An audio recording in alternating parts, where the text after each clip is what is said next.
It's gonna be fun. Huh? So it's gonna be fun.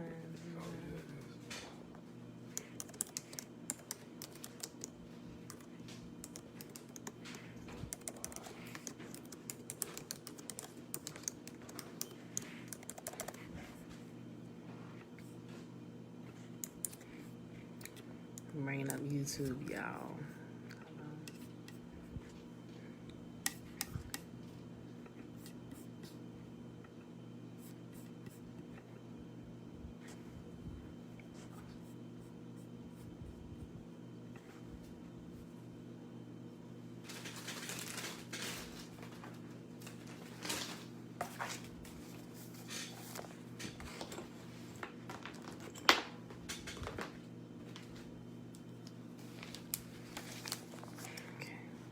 Happy Saturday, everybody. Happy Saturday. It is day 289. All right, beautiful people.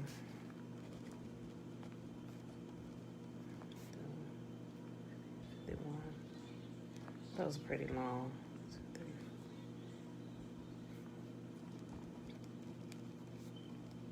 All right, beautiful people. Happy Saturday. Happy Saturday. It is October the 30th, 2021, day 289 of year 3 of reading through the books of the law and the prophets, and of the 3-year consecutive day count, day 957. Today we're going to be reading Psalm 48 through 51, and we're going to finish reading the introductions of Shakespeare's Secret Messiah from pages 60 to 65.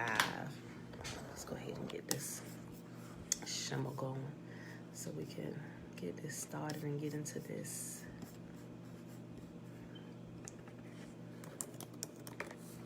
Remember, the shimmer is found in Deuteronomy chapter 6, starting at verse 3. Remember, I condensed it all, right? So go read the whole chapter. You should have been and read the full chapter by now, so you know what the whole thing says. I just pulled out the gist of it, right? Hear, therefore, O Israel, and observe to do it, that it may be well with you, and that you may increase mightily, as Yahuwah, the mighty one of our fathers, has promised us, in a land that flows with milk and honey. Hear, O Israel, Yahuwah, our mighty one, he is one. And you shall love Yahuwah, your mighty one, with all your heart, and with all your soul, and with all your might. And these words which I command you this day shall be in your heart. And you shall teach them diligently unto your children, and shall talk of them when you sit in your house, when you walk by the way, when you lie down, and when you rise up. And you shall bind them for a sign upon your hand, and they shall be as frontlets between your eyes. And you shall write them upon the posts of your house and on your gates. And Yahuwah commanded us to do all these statutes, to fear Yahuwah, our mighty one, for our good always, that he might preserve us alive as it is at this day. And it shall be our righteousness if we observe to do all these commandments before Yahuwah, our mighty one, as he has commanded us. All right, y'all. Pull this up right here. Psalm 48. All right. These, well, at least I know 50 and 51. They're a little bit longer than some of the shorter ones. Obedience to Yah Shalom. Okay, y'all. All right, Psalm chapter 48. A song, a psalm of the descendants of Korah. How great is Yahuwah, how deserving of praise in the city of our God, which sits on his holy mountain. It is high and magnificent.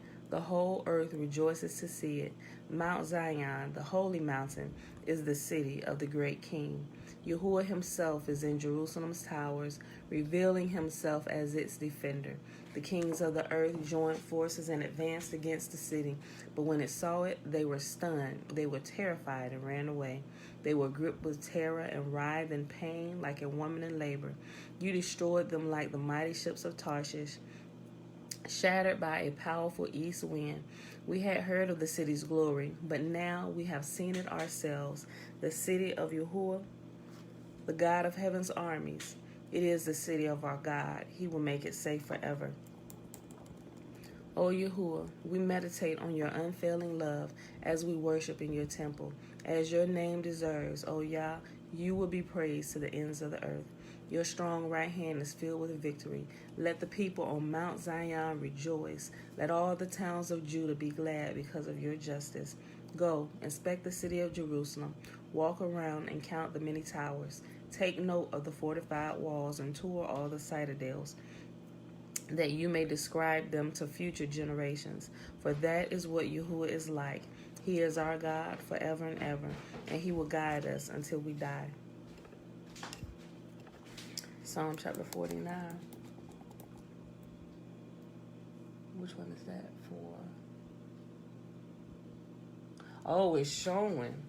Oh. A little bit. Okay. Okay. They unlocked it. Okay. It took about 2, 3 months. But they unlocked Forever. it, right? But it ain't done yet. If it won't match the other one, so it's right. Okay. Good credit and go into your video. Psalm 49. Excuse us, y'all. We're working on building our credit. My husband says he was checking the score. He says he has great credit. How his credit get great before mine? I'm the one working on all of it, right? Mine still say good, but his say great. Like, bro.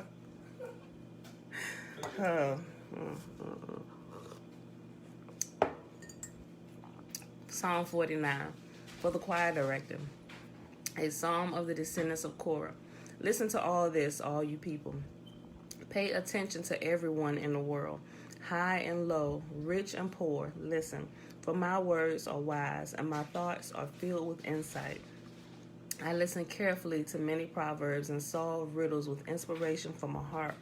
Why should I fear when trouble comes, when enemies surround me? They trust in their wealth and they boast of riches, yet they cannot redeem themselves from death by paying a ransom to Yahuwah. Redemption does not come so easily, for no one can ever pay enough to live forever and never see the grave. Those who are wise must finally die, just like the foolish and senseless, leaving all their wealth behind. The grave is their eternal home, where they will stay forever. They may name their estate after themselves, but their fame will not last. They will die, just like animals. This is the fate of fools, though they are remembered as being wise. Like sheep, they are led to the grave, where death will be their shepherd. In the morning, the godly will rule over them. Their bodies will rot in the grave, far from their grand estates. But as for me, Yahuwah will redeem my life. He will snatch me from the power of the grave. So don't be dismayed when the wicked grow rich, and their homes become ever more splendid. For when they die, they take nothing with them. Their wealth will not follow them into the grave. In this life, they consider themselves fortunate, and they are applauded for their success. But they will die like all before them and never again see the light of day. People who boast of their wealth don't understand. They will die just like animals. Psalm chapter 50, a psalm of Asaph. Yahuwah, the mighty one, is God, and he has spoken. He has summoned all humanity from where the sun rises to where it sets. From Mount Zion, the perfection of beauty, Yahuwah shines in glorious radiance. Our God approaches, and he is not silent. Fire devours everything in his way, and a great storm rages around him. He calls on the heavens above and earth below to witness the judgment of his people. Bring my faithful people to me, those who made a covenant with me by giving sacrifices. Then let the heavens proclaim his justice, for Yahuwah himself will be the judge. O my people, listen as I speak. Here are my charges against you, O Israel. I am God, your God. I have no complaint about your sacrifices or the burnt offerings you constantly offer, but I don't need bulls from your barns or the goats from your pens, for all the animals of the forest are mine. I own the cattle on 1,000 hills. I know every bird on the mountains, and all the animals of the field are mine. If I were hungry, I would not tell you, for all the world is mine and everything in it. Do I eat the meat of bulls? Do I drink the blood of goats? Make thankfulness your sacrifice to Yahuwah, and keep the vows you made to the Most High. Then call on me when you are in trouble, and I will rescue you, and you will give glory to me. But Yahuwah says to the wicked, why bother reciting my decrees and pretending to be obedient to my covenant? For you refuse my discipline and treat my words like trash. When you see thieves, you approve of them, and you spend your time with adulterers. Your mouth is filled with wickedness, and your tongue is full of lies. You sit around and slander your brother, your own mother's son. While you did all this, I remained silent, and you thought I didn't care. But now I will rebuke you, listing all my charges against you. Repent, all of you who forget me, or I will tear you apart, and no one will help you. But giving thanks is a sacrifice that truly honors me. If you keep to my path, I will reveal to you the salvation of Yahuwah. Hold on, y'all. Facebook must not be showing. They inboxing me saying we're not doing the reading today. Let me see if they mess with the settings again, y'all. Hold on. Let me check it.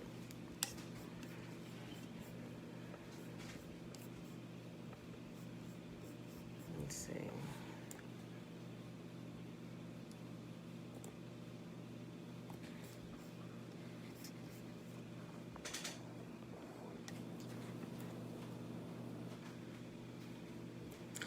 This is crazy.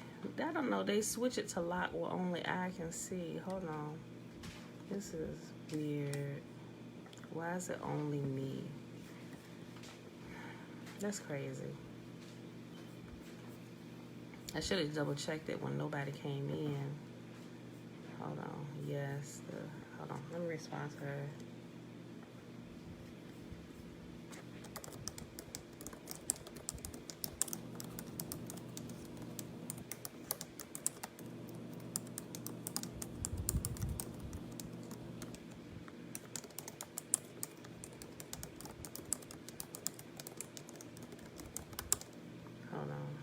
Sorry, y'all. Again, we live now.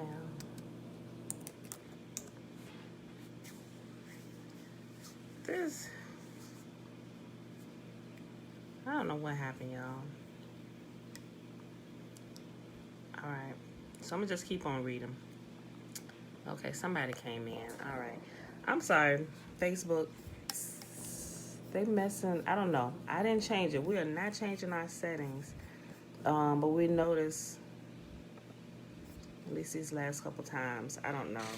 Facebook is coming and changing my settings to private. Normally, you have to change those yourself, but I haven't uploaded anything in the last couple days, except for the morning video, and I have to keep changing it back to public view. I don't know why it's doing that. I'm gonna have to check into it, but I'm sorry, y'all. We've been here. All right, let me go back. All right, y'all. So last chapter for today, we done read 3 chapters already, Facebook. We read 49, 50, and 51. I'm sorry. No, 48, 49, and 50. We're about to read the last one. Okay, Psalm chapter 51. It's for the choir director, a psalm of David regarding the time Nathan the prophet came to him after David had committed adultery with Bathsheba. Have mercy on me, O Yah, because of your unfailing love, because of your great compassion. Blot out the stain of my sins. Wash me clean from my guilt. Purify me from my sin. For I recognize my rebellion. It haunts me day and night. Against you and you alone have I sinned and done what is evil in your sight. You will be proved right in what you say, and your judgment against me is just. For I was born a sinner, yes, from the moment my mother conceived me. But you desire honesty from the womb, teaching me wisdom even there. Purify me from my sins, and I will be clean. Wash me, and I will be whiter than snow. Oh, give me back my joy again. You have broken me. Now let me rejoice. Don't keep looking at my sins. Remove the stain of my guilt. Create in me a clean heart, O Yah. Renew a loyal spirit within me. Do not banish me from your presence, and do not take your Holy Spirit from me. Restore to me the joy of your salvation, and make me willing to obey you. Then I will teach your ways to rebels, and they will return to you. Forgive me for shedding blood, O Yahuwah who saves. Then I will joyfully sing of your forgiveness. Unseal my lips, O Yah, that my mouth may praise you. You do not desire a sacrifice, or I would offer one. You do not want a burnt offering. The sacrifice you desire is a broken spirit. You will not reject a broken and repentant heart, O Yah. Look with favor on Zion and help her. Rebuild the walls of Jerusalem. Then you will be pleased with sacrifices offered in the right spirit, with burnt offerings and whole burnt offerings. Then bulls again will be sacrificed on your altar. All right, beautiful people. I'm sorry about that. I don't know. I can't really tell either unless somebody say, hey, you're not live, and then I'll go check it and notice. I'll check the privacy settings. But while I'm live, I can't check the privacy settings. I can check it beforehand, but I'll have to I would have to like open up another, which is good while I get my laptop open, because I can open it up on the laptop and change it from there. I can't necessarily do it from my phone while I'm live on my phone. All right, y'all. So picking back up, we're about to finish this introduction section. And I'll be ready to call it Caesar's Messiah, Shakespeare's Secret Messiah. Remember, it's the next book from Caesar's Messiah, going into more detail of everything. Shayna Hager, hey mom, hey, Yahuwah is one. Yahuwah is one. That's Jerry, right? I think you changed your name. I don't know, I could be wrong, but I'm just saying, y'all talk the same way. It could be, could not be. I don't know. Yes, shalom. All right, y'all. Page 60 in Shakespeare's Secret Messiah. This is the section entitled Lazarus, the Human Passover Lamb, and the Last Supper. Josephus tells a story which becomes the casus belli. I think that's what it is. Belli. The casus belli for Titus's final assault on the temple. Quote, I am going to relate a matter of fact, the like to which no history relates, either among the Greeks or the barbarians. It is horrible to speak of it, and incredible when heard. I had indeed willingly omitted this calamity of ours, that I might not seem to deliver what is so portentous to posterity, but that I have innumerable witnesses to it in my own age. End quote. There was a certain woman that dwelt beyond Jordan. Her name was Mary. Her father was Eleazar of the village Bethzab, which signifies the house of hyssop. And it was now become impossible for her any way to find any more food, while the famine pierced through her very bowels and marrow. She then attempted a most unnatural thing. I'm sorry, that wasn't the end of the quote. That wasn't the end of the quote. I said end quote up there, but that's not the end of the quote. This is continuing. It was just a break. Okay. Her father was Eleazar of the village Bethzab, which signifies the house of hyssop. And now it is now impossible for her in any way to find any more food, while the famine pierced through her very bowels and marrow. She then attempted a most unnatural thing, and snatching up her son, who was a child suckling at her breast, she said, O thou miserable infant, for whom shall I preserve thee in this war, in this famine, and this sedition? Come on, be thou my food, and be thou a fury to these seditious varlets, and a byword to the world, which is all that is now wanting to complete the calamities of us Jews. As soon as she had said this, she slew her son, and then roasted him, and ate the one half of him, and kept the other half by her concealed. Upon this seditious came, and presently, the smelling of the horrid scent of this food. They should have put a comma. Upon this, the seditious came in presently, and smelling the horrid scent of this food, they threatened her that they would cut her throat immediately if she did not show them what food she had gotten ready. She replied that she had saved a very fine portion of it for them, and withal uncovered what was left of her son. She said to them, This is my own son, and what hath been done was my own doing.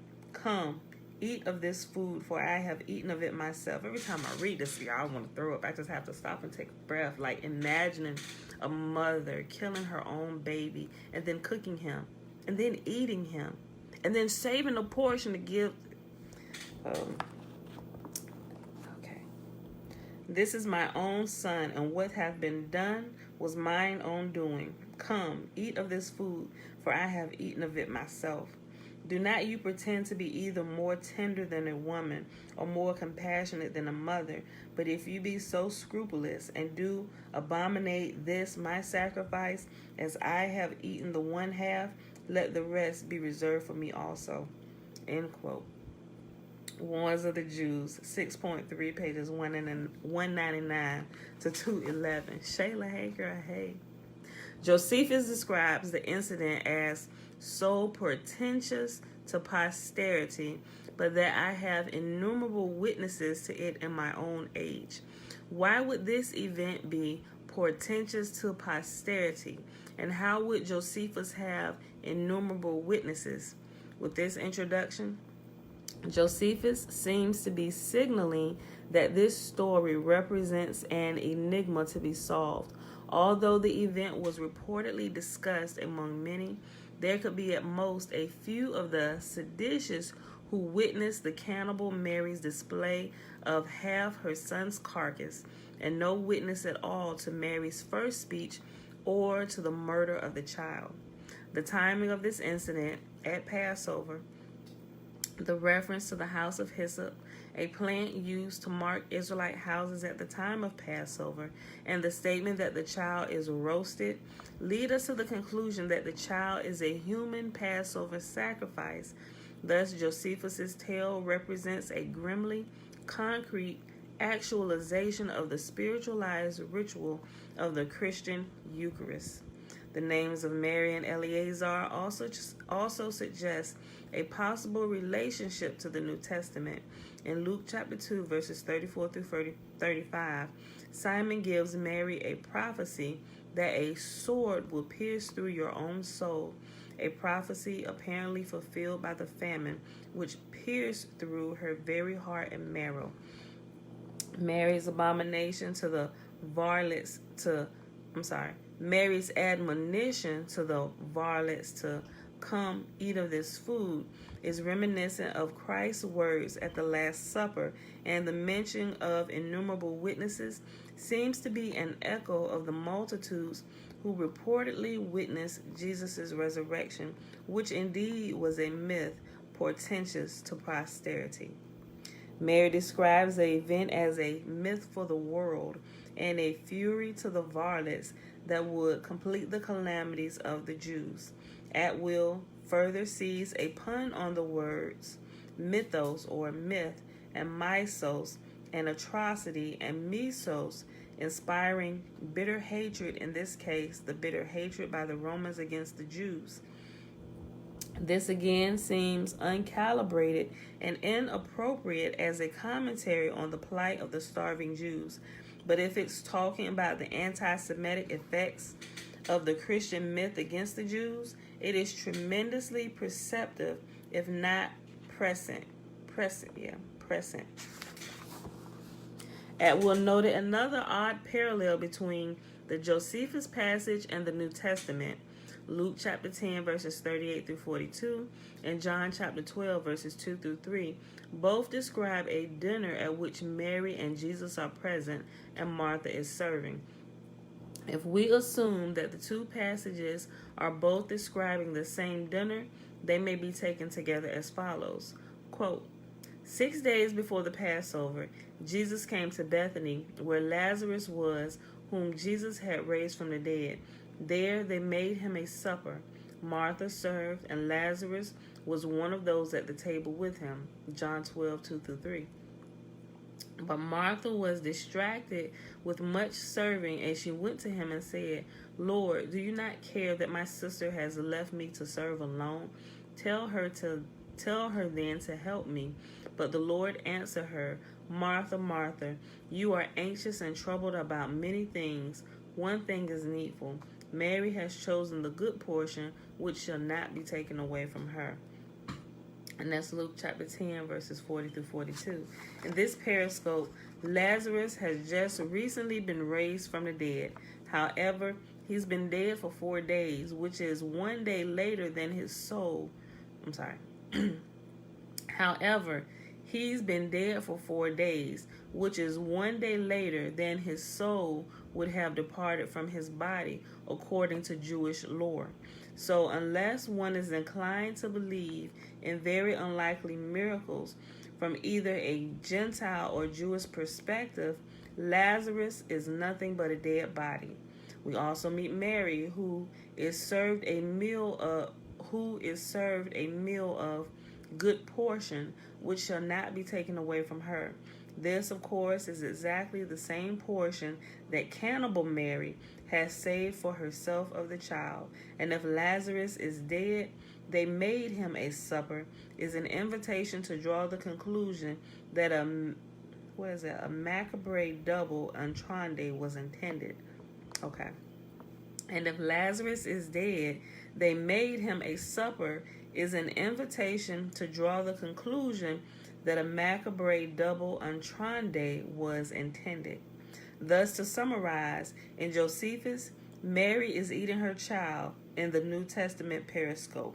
Mary logically seems to be eating the body of Lazarus, who allegedly was resurrected but is obviously dead, and according to Christianity's spiritualized interpretation, the believers are eating the body of Christ, the Son of Mary, after his alleged resurrection on the third day. The passages from Josephus and the New Testament are tied together primarily by the central and distinctive themes of the Eucharist and its association to cannibalism, the Passover sacrifice of Jesus, and the resurrection. But the grim joke is also pulled together by the very specific verbal motif of the good portion not taken away. The new root and branch. Although the new root and branch is a many-tentacled and sprawling satire, it is relatively simple to understand. Atwill summarizes the system as follows. Quote, the purpose of this particular satire is to document that the roots and branch of Judaic messianic lineage has been destroyed and that a Roman lineage has been grafted on in its place. End quote, reference 219. A recurring aspect of the theme is that the character who is pruned is always named Eleazar. This, along with Eleazar's role in being made into a supper in the cannibal Mary parallel, leads Atwill to conjecture that Eleazar is an antitype for the true leader of the Jewish rebellion, who was ignominiously pruned from history.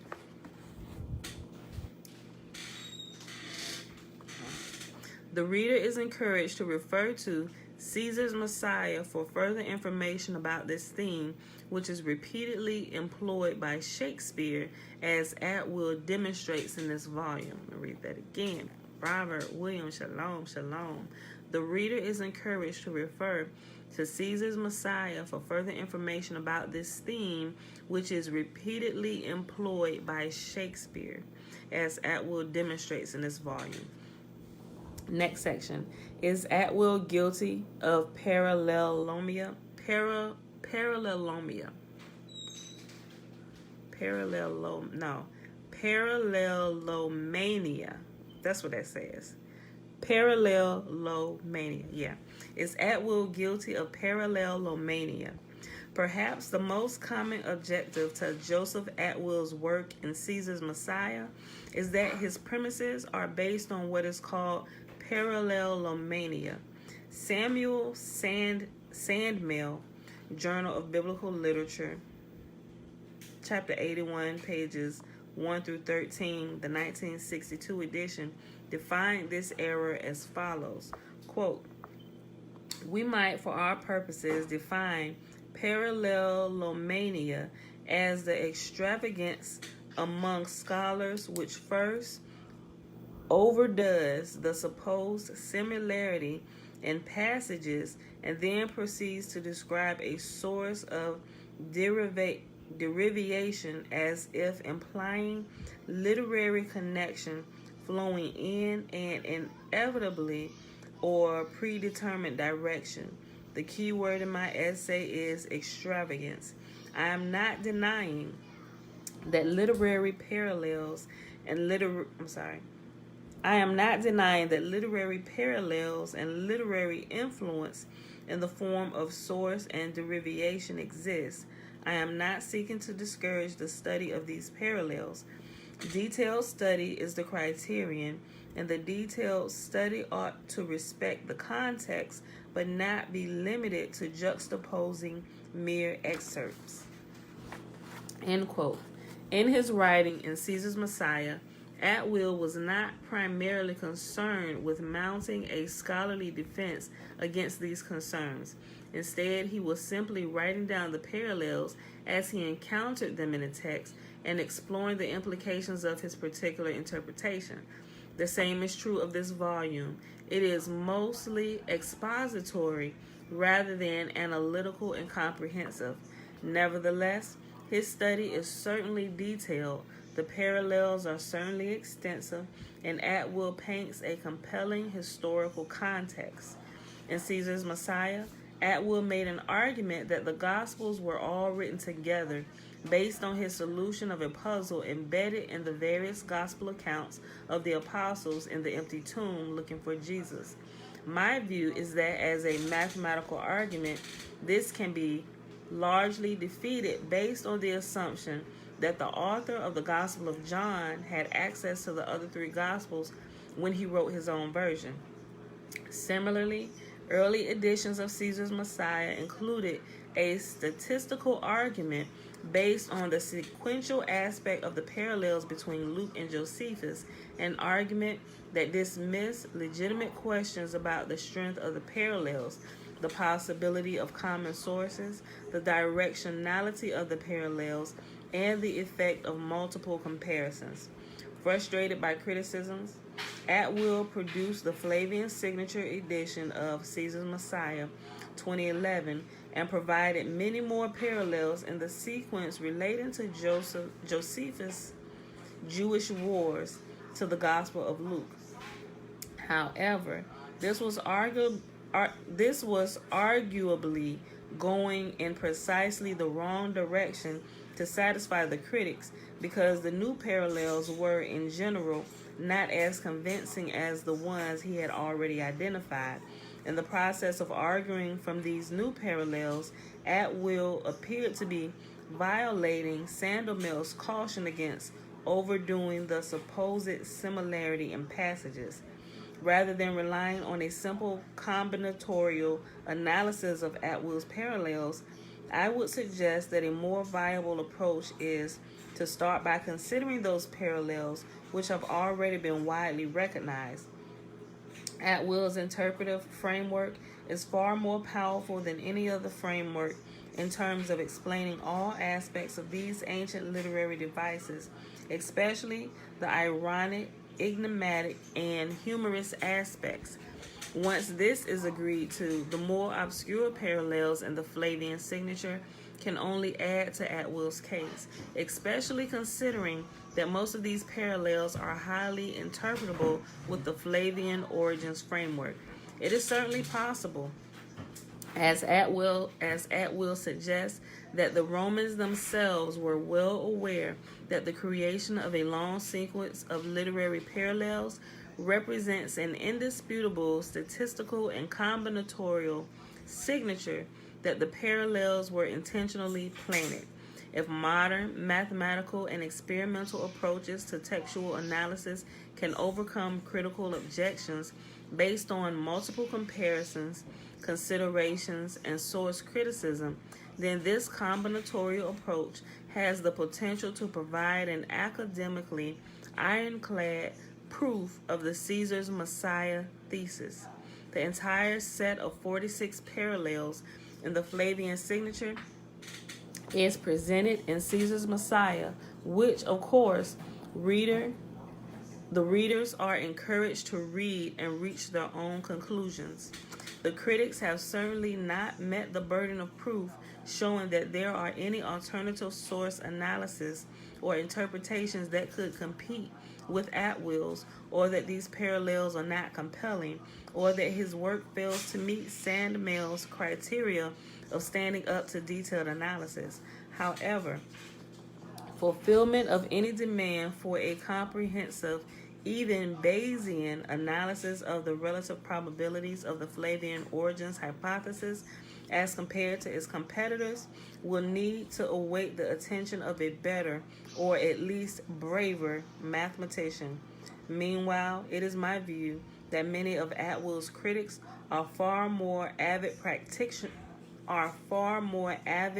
practitioners of the sense of parallelomania, and that other authors generally attempt to support parallel source analysis that are far weaker, while Caesar's Messiah builds a mountain of evidence that can only be explained by the Flavian origins thesis. So let's move on and learn about Atwill's new discoveries. And that, my beautiful people, is the end of the introduction. I'm debating. We only at 35 minutes in. It's Saturday. Adaya Shalom. Look, should I start chapter 1? Y'all want to stay for a little bit of chapter 1? We only at 35 minutes. I'm just saying. I could end it right now. This will be the shortest video that we have done in a while. I'll let somebody answer. First answer gets it. Stop or keep going. I'll let y'all choose today. I'm going to drink some of my hot, it's cold apple cider now. It's a lot better cold, hot.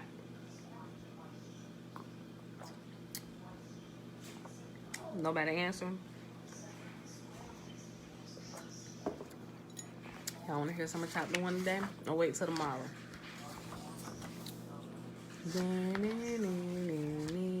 Keep going. All right. First answer gets it. Chapter 1. It's entitled Shakespeare Decoded. In this chapter, I will explain the previously unrecognized symbolic system that stretches across all of the works of Shakespeare and provides them with their deepest level of meaning. Oh, the answer's coming in now. Keep going, keep going. Okay, will do.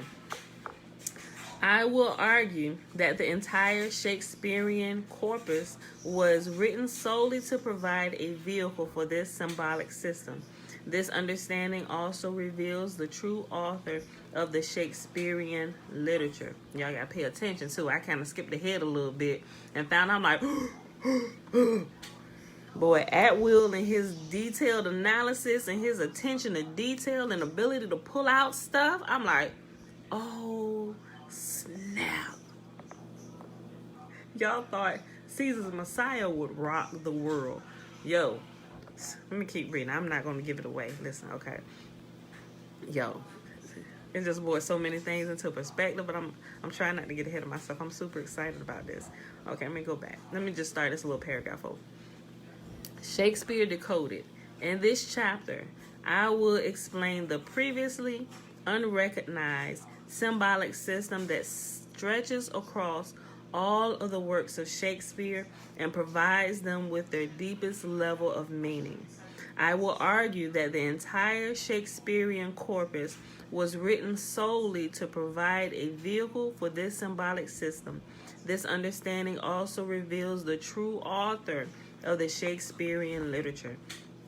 The purpose of this Shakespearean symbolic system was to reverse everything the Flavians had accomplished with the comic system of Josephus and the New Testament. Thus, whereas in the Gospels, hidden satire, the Jewish... Hold on, I'm reading that too fast.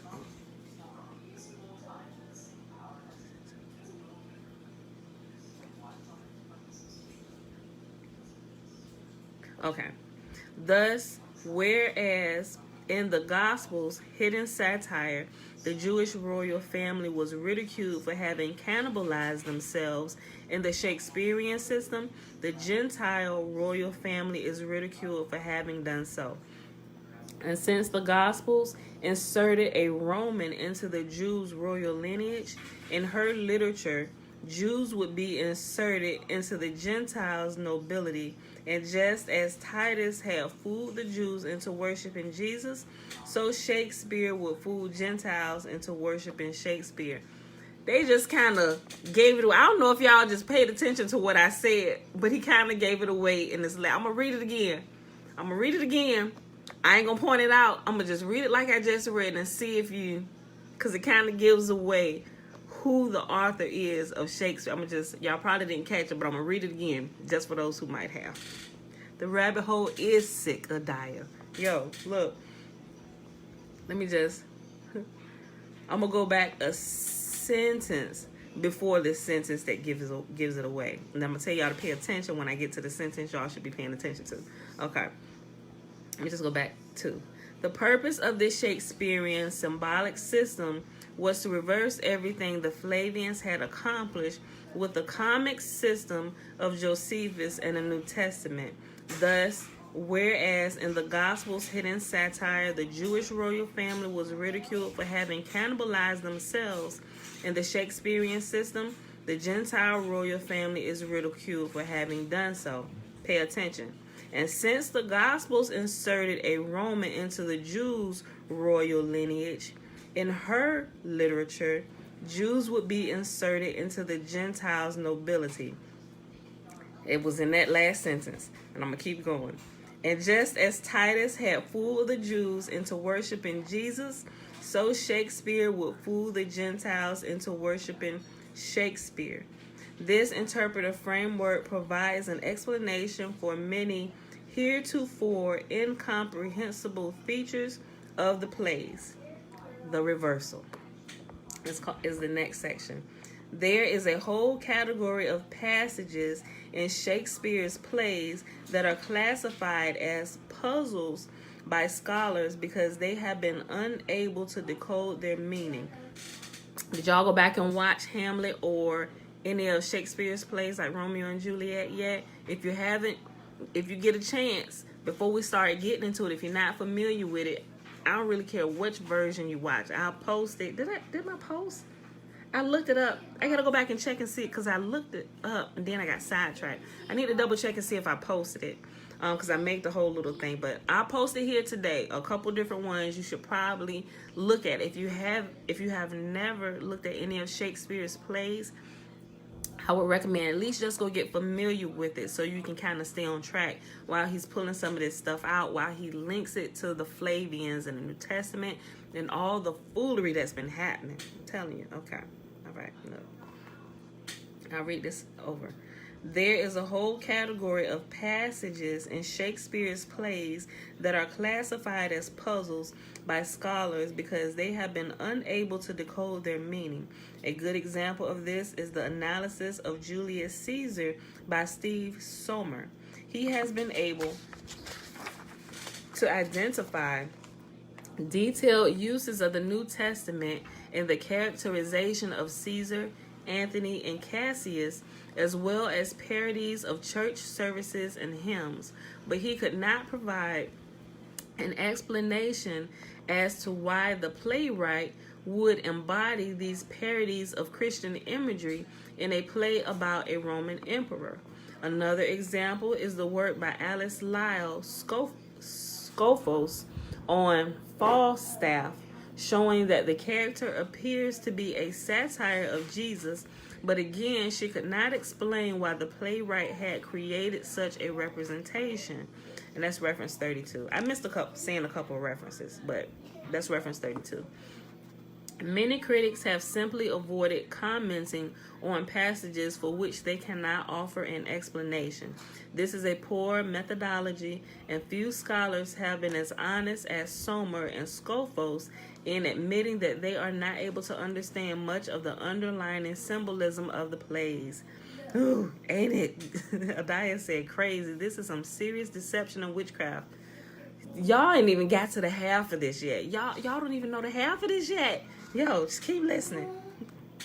The following passage from Hamlet is an example of a Shakespearean puzzle that has not been decoded by critics.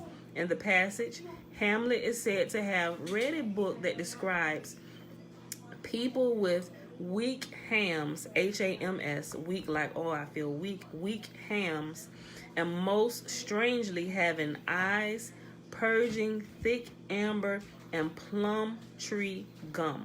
Okay, quote, Hamlet reading a book. Slanders, sir, for the satirical rogue says, Mom, here that, yes, baby.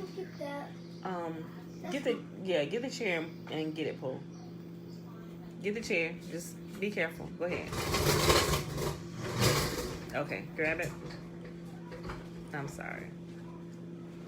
Hurry up, hurry up. Okay, very good. Now close it up. Close it. Get you a spoon.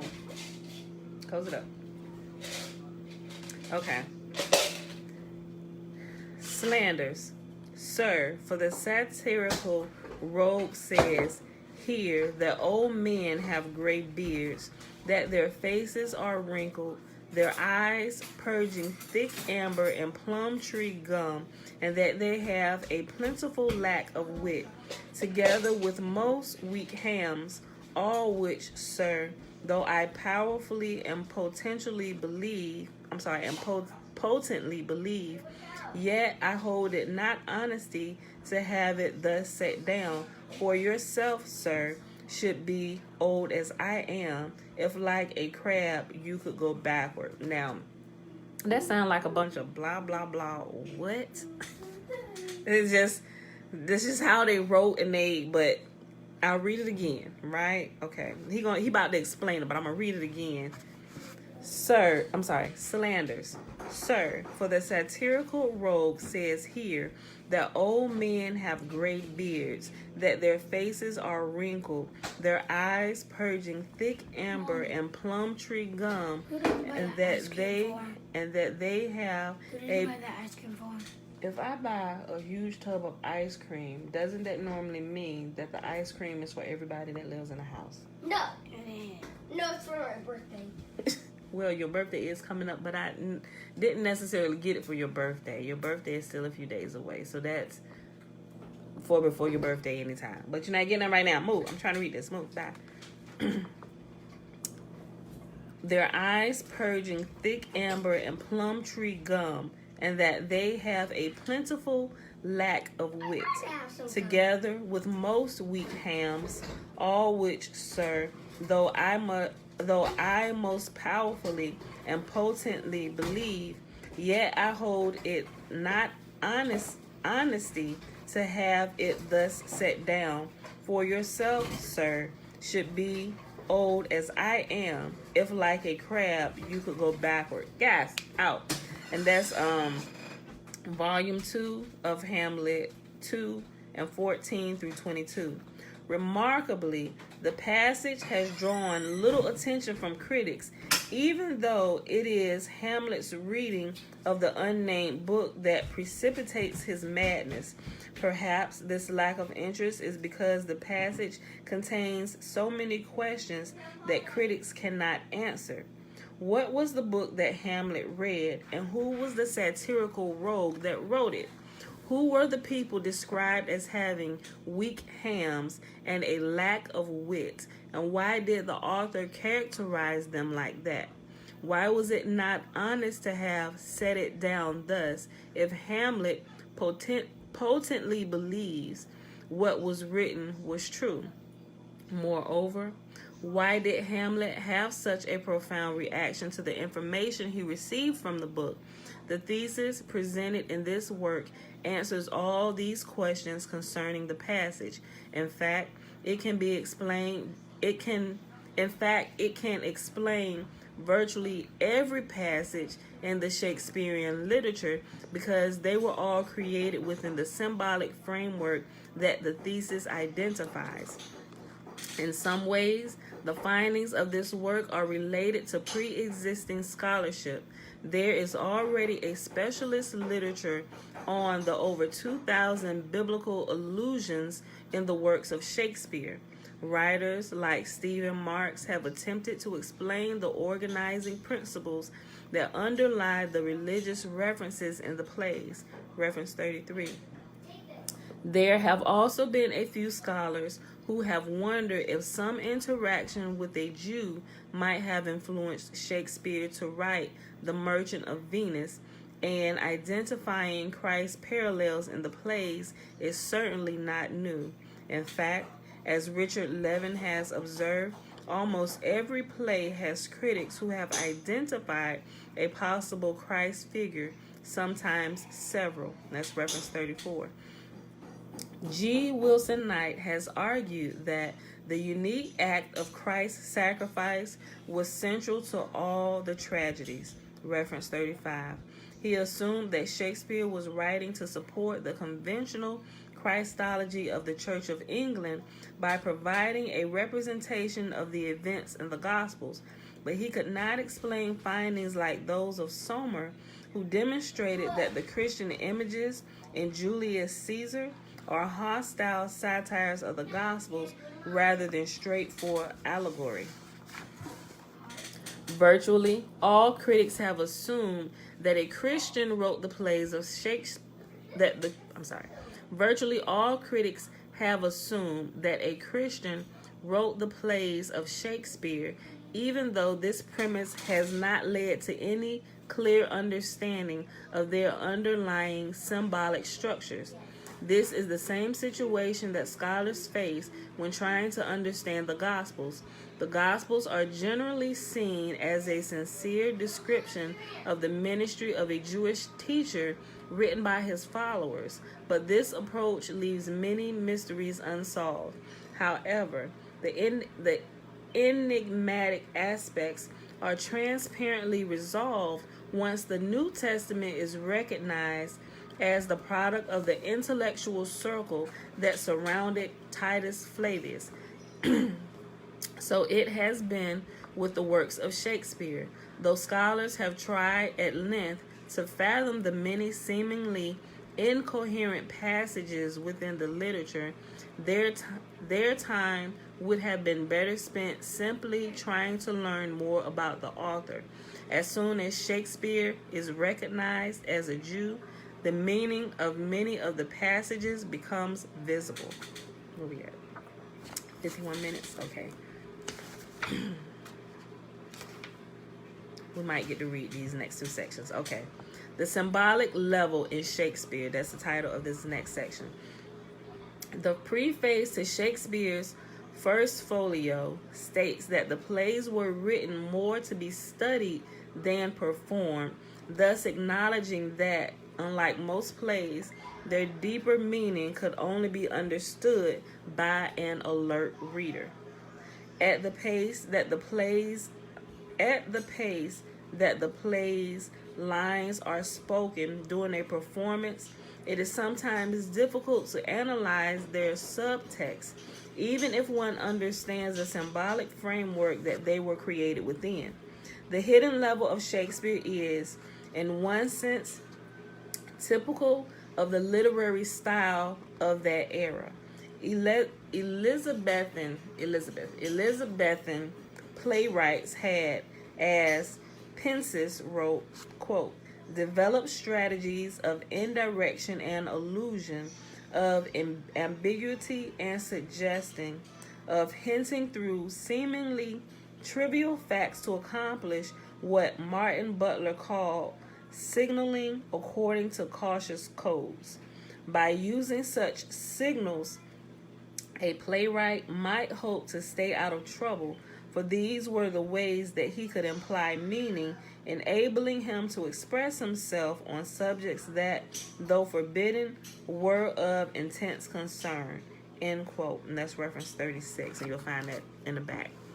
Since such literary codes were common at this time, it should be expected to find such a system in plays that are as clearly symbolic as Shakespeare's.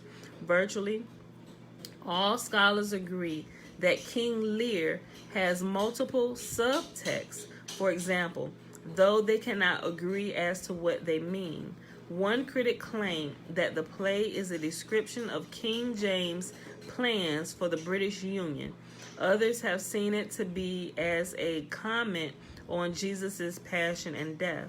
As Ann Patterson complained 30 years ago, there has been no satisfactory resolution of the inquiry into the strategies of indirection of Shakespeare's plays, whereby their symbolic meaning has been decoded to the satisfaction of the majority of scholars. Reference 37. Certainly, the best example of the lack of agreement between scholars has been their interpretation of Christ's figures. Richard Levin noted in his review of Measure for Measure that one critic proposed the Duke as a Christ figure, another Marina, another Isabella, and yet another Angelo. Reference 38. These contradictory findings were caused by the use of vague criteria, which Levin rightly criticized. If a character can be identified as a Christ figure because he moves from one station in life to another, resists evil or temptation, suffers or dies, loves or forgives others, then such criteria is applicable to almost every character. Moreover, if the case of parodies is included, where the critics identify the same linkage except in reverse, then one can barely miss in an identification of a character as a depiction of Jesus. This work aims for a different standard.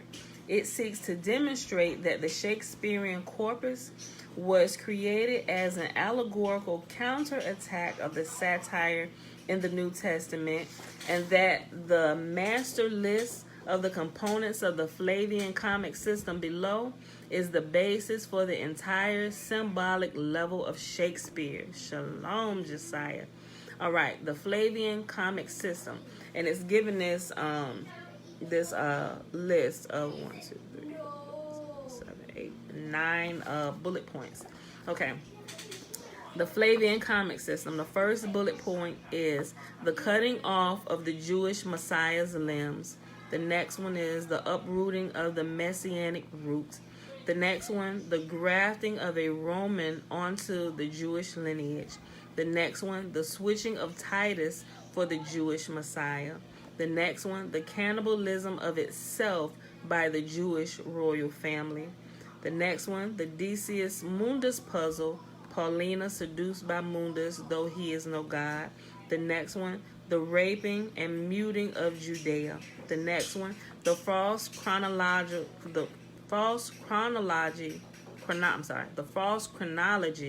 employed to prove Daniel's prophecies. And the last one, the comedy of errors in the empty tomb puzzle. This list is the basis of my analysis that resolves so many otherwise incoherent aspects of the Shakespearean plays. For example, in Romeo and Juliet, there is no obvious meaning to the numerous characters who are described as flowers, or for the play being set in the days leading up to the Christian feast of Lammastide. No obvious dramatic reason for Romeo's death to correspond to the simultaneous uprooting of a mandrake plant. No reason why Juliet should cross her parents. No reason why one of the characters should be called Mercutio, nor any reason for the chronology given in the prophecy that predicts Juliet will fall backwards. Nor has any critic provided any real explanation for the mass carnage at the play's end. But these diverse and seemingly unrelated elements are all explicable by the interpretive framework provided by the Flavian comic system. The next section, Shakespeare, the Perfect Gentile. I'm going to read this. After this section, that'll be the last one. We're going to go a little bit over an hour, a couple minutes. The Elizabethan state referred to the basis for its authority as its divine right. This combination of church and state was a restrictive pall that made it theologically impossible to question the state's right to rule or how it ruled. Despite being few in number, the Jews were a special focus of Elizabethan Christianity. Jews were seen as a threat to the state's authority because their religion challenged the historical claims of Christianity, and anyone caught practicing Judaism was executed. Y'all, if y'all just think just a little bit more and what we know today, and even with the identity switches of the people and how America was in cahoots with the Vatican and the Jewish state of Israel to kind of bring it, guys, this rabbit hole gets so deep.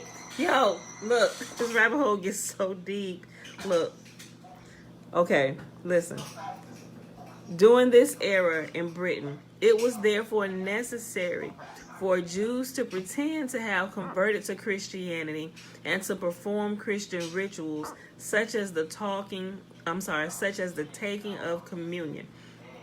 To observe the sacraments of a religion someone saw as false would be difficult under any circumstances, but for a Jew who understood the real meaning of the ritual, receiving the Eucharist would have been an unimaginably macabre experience. And there may have been many such Jews. In this book, I argue that Shakespeare must have been just such a crypto-Jew who decided to fight back against the false religion that gave the Gentile nobility the divine right to execute her people for practicing their faith. There, they said it again, if y'all didn't catch it, about the real identity of who Shakespeare was. I'll read it again, I'm going to keep going. Listen. And there may have been many such Jews. In this book, I argue that Shakespeare must have been just such a crypto-Jew who decided to fight back against the false religion that gave the Gentile nobility the divine right to execute her people for practicing their faith. To attack the state overtly was suicide, so a more subtle method had to be found. This method was the works of Shakespeare. To understand the analysis in this work, it is important for the reader to bear in mind that the author of the Shakespearean plays was not trying to directly communicate the truth about the Christian Gospels. There would have been far easier ways for the playwright to have accomplished that than the complex satirical system embedded in the Shakespearean literature.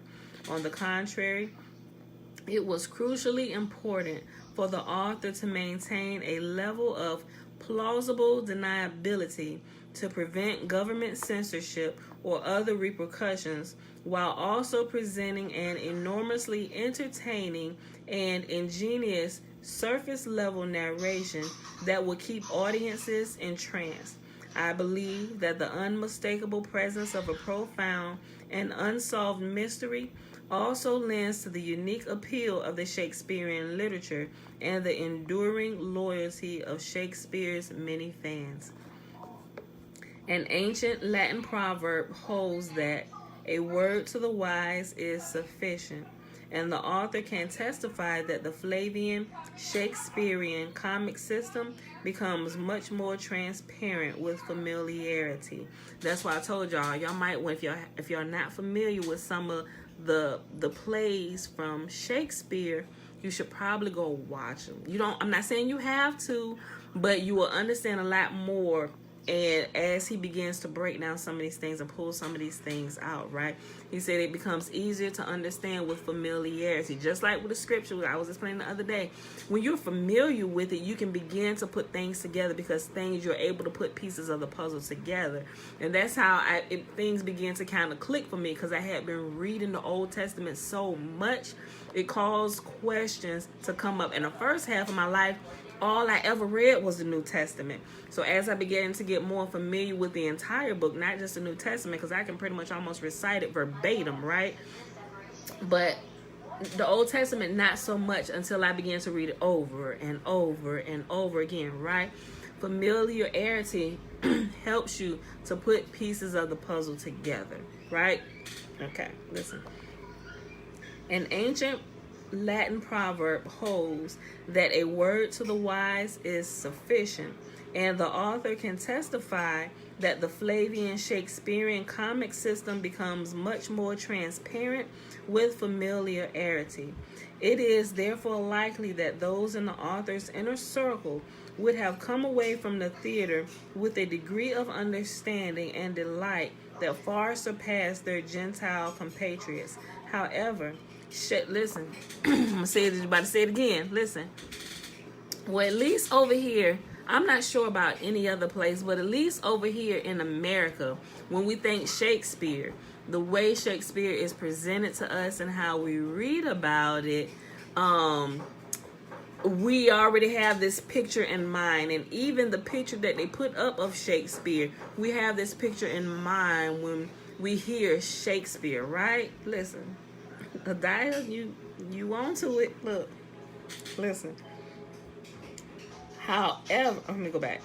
It is therefore likely that those in the author's inner circle would have come away from the theater with a degree of understanding and delight that far surpassed their Gentile compatriots. However, Shakespeare intended that her satires remain largely unappreciated until after the collapse of Christianity, that she no doubt hoped would occur shortly. Adia said, "It is said that the true writer of Shakespeare plays was an African-American woman, Israelite perhaps. Did anyone ever hear that? Well, this is going to break down who Shakespeare really was. And they are right. Shakespeare is actually a woman. It's a playwright. It's her stage name, right? A lot of us that originally heard about Shakespeare always thought Shakespeare was this old Caucasian man, right? Well, it's going to break that down. Look, I read this sentence again. However, Shakespeare intended that her satires remain largely unappreciated until after the collapse of Christianity, that she no doubt hoped would occur shortly.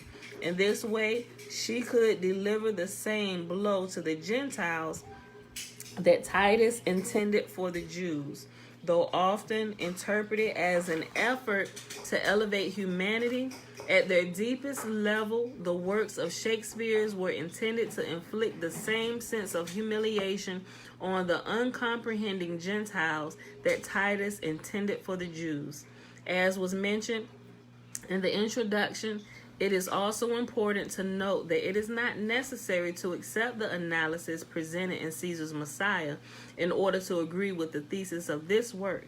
All that is required is to recognize that the author of the Shakespearean literature had come to the same conclusions regarding the Gospels given in that work, whether they are correct or not. Then, having come to these conclusions, she created the literature as a counterattack to the satirical system she believed existed in the Gospels. Adia. Yup.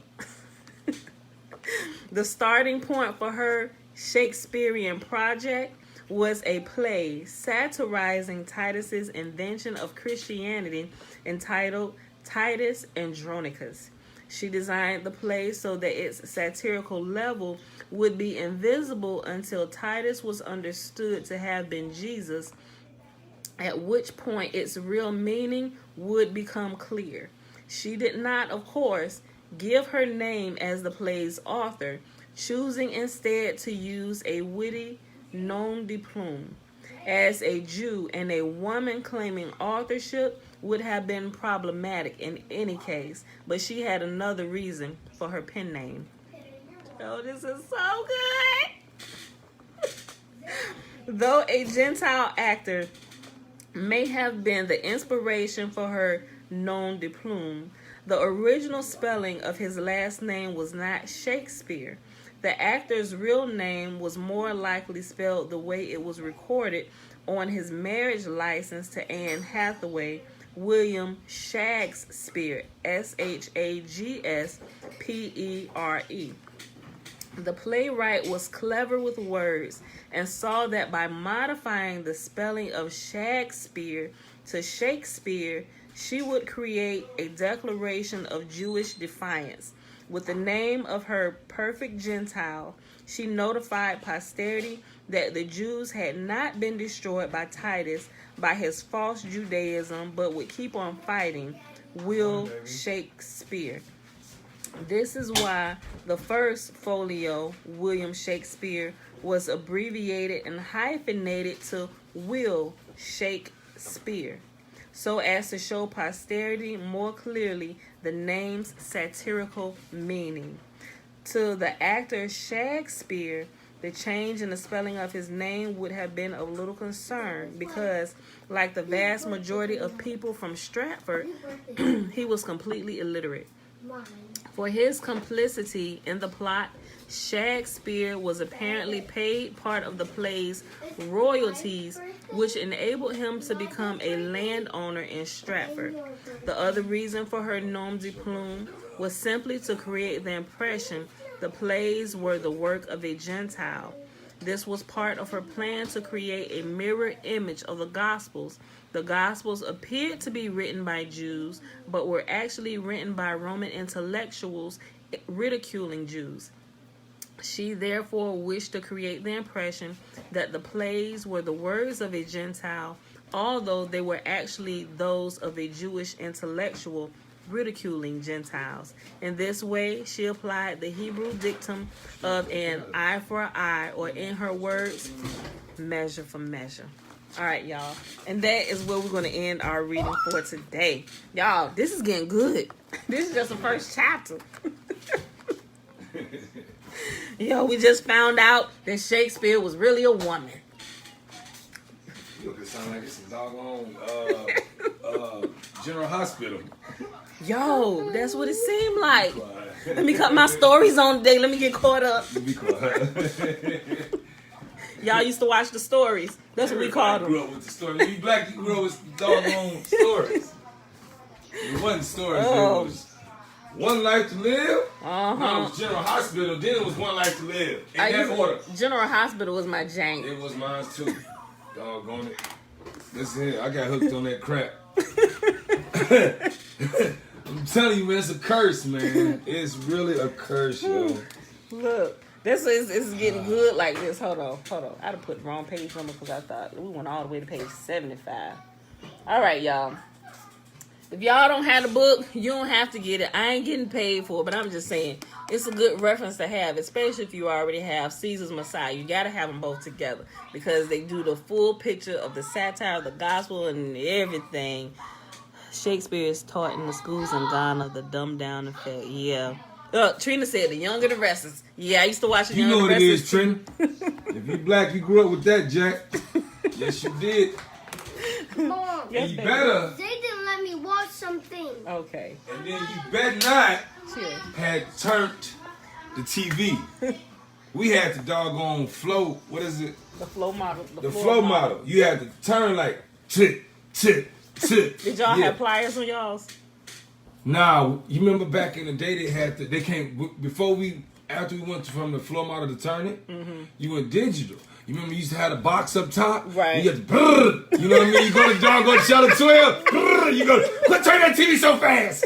Yeah, that little knob. It was a 10 box. Uh-huh. And it's like a little house where you turn it. Yeah. Yeah, we used to turn, brrr, you know what I mean? Go to Yeah, honey about to karate kick y'all What? in the neck. Honey don't play. Boy, I tell you a story about honey. Man, my grandma used to talk about you in front of your face. Like, you know I'm still sitting, right? And I didn't do anything. I was the sweetest little girl. I really was. But After you left 1821, you question yourself. I'm like, I did it every day. I question oh my myself. gosh. Am I really? Wait, how does she look at me? How do I present myself when I walk in the house?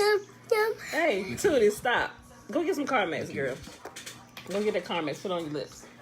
Up here singing in here. Okay, y'all, but enough of our shenanigans today. Look, this is getting good. Mommy. More on the Young and the Restless tomorrow. Y'all just got to tune in at the same time, right? Better stop promoting them folk like that. All right, but just shoot. They probably never see this. But anyway, All right, y'all. It is Saturday, October the 30th, 2021. Day 289 of year A day that 3. you would never see again. Never, ever. October 30th, 2021. You will never see it again. Year 3. Day 957 of the 3-year consecutive day count. Y'all, we read Psalms chapter 48 through 51, and we finished reading the introduction in Shakespeare's Secret Messiah. And we started in chapter 1 and read all the way up to page 75. Did you go put some on your lips? No, you just did. Yeah. That's all she did. All right, y'all. So you was always taught you were over a half century old. Okay, y'all. So let's go ahead and do the blessing. I already did. I see it. Okay, but for real, y'all, if y'all haven't seen some of them plays by Shakespeare, I'll go ahead because I think I just got them. I got them ready, and I forgot to paste them in the description. I'll go back and check if I didn't. I pasted them back on that video a couple days ago. And then I also post them here. Give me a few minutes. I'll make sure it's done within the next hour. That way, if you haven't seen any of those plays by Shakespeare, you can kind of get familiar with it. So as it start bringing some of that stuff out, you be like, oh, okay, so I remember that from there, right? And it's good. They have a lot of them in movie form, or Audible. If you like to listen to it, you can probably download some of the Audibles. But it'll probably be a lot faster. You can go read the books too, but it'll probably be a lot faster to watch the movie, right? But okay, so let's go ahead and do the blessing. Girl, don't you knock my mug over. Got some. It's icy. Hot. It's cold now. You gotta heat it up. Hot apple cider. Yeah, you just smelled it. Talane, hey girl, hey. All right, y'all. Her mist. Girl, look, here, give me this pen for you. Poke me. Let it go. Thank you. All right, y'all. Remember, the blessing is found in Numbers chapter 6, verses 22 through 27. And Yahuwah spake unto Moses, saying, Speak unto Aaron and unto his sons, saying, On this wise ye shall bless the children of Israel, saying unto them, Yahuwah will kneel before us, presenting gifts, and will guard us with a hedge of protection. Yahuwah will illuminate the wholeness of his being towards us, bringing order, and he will provide us with love, sustenance, and friendship. Yahuwah will lift up his wholeness of being and look upon us, and he will set in place all we need to be whole and complete. And they shall put my name upon the children of Israel, and I will bless them. All right, beautiful people. That is it for today. What, Pooh? You didn't do this. Oh. Yahuwah will lift up his wholeness of being and look upon us, and he will set in place all we need to be whole and complete. And they shall put my name upon the children of Israel, and I will bless them. Hallelujah. Hallelujah. Yes. Okay, y'all. Icy. Okay. Okay. That's it, y'all. We about to go and get out of here. See y'all tomorrow, bright and early. 7:30 is the weekend. 7:30 a.m. Eastern Standard Time. All right, y'all. And I gotta double check and make sure they didn't change my privacy settings tomorrow for Facebook. There you go.